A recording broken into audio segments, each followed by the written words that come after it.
Imagine you and your party go into a dungeon or a cave. And somehow in the middle of your adventure, your party comes across a fork in the road. Left or right. The thing is, the party knew that they came for an adventure.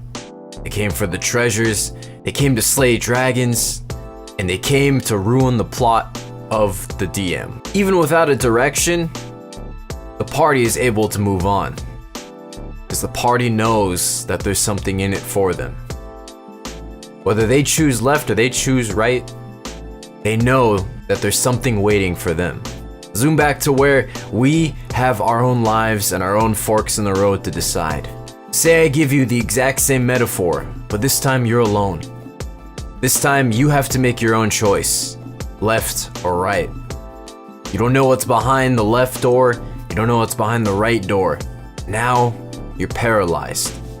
Which one is better, left or right? Which one is worse, left or right? Which path will I get more from?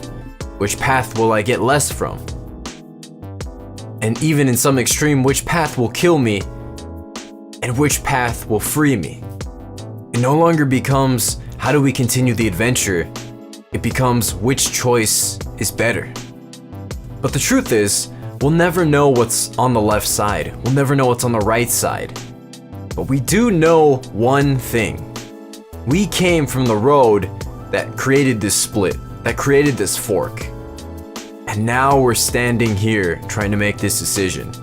That information may seem insignificant. It may seem like it's useless or that it's just obvious. But it's information we always leave out. This is information that will free us from this paralysis and allow us to become the adventurers again.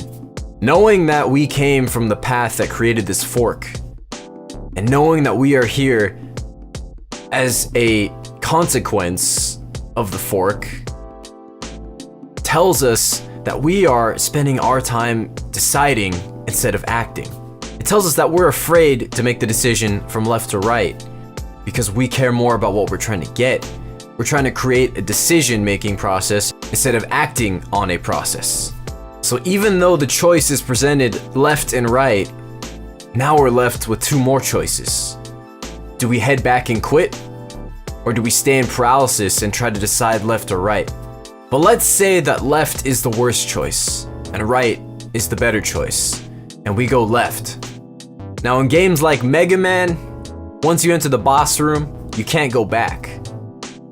But knowing that we came from a certain path, and that path created the fork, we can always go back. Say that what we find in the left room doesn't suit us. Well, now we can go back. In the Introduction Engineer course that I took, the only robots that failed were the ones that couldn't move. You were given points based off of how many squares you traversed. And of course, if you came all the way back and traversed the maze, then you were assigned the full amount of points. So are we really worse than robots? Do we really need an algorithm to traverse our lives? Or are we able to traverse our lives and our paths regardless of what happens? But here's the thing, we do have an algorithm. It's what we want. Knowing that there is treasure or dragons to slay, knowing that there's an adventure that lies beyond picking left or right, that is the secret. Who cares if it's on the left or if it's on the right side?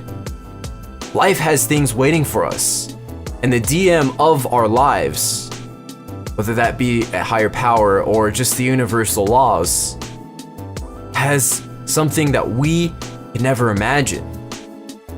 So instead of worrying about choosing left or right, maybe all we have to do is be like those adventurers.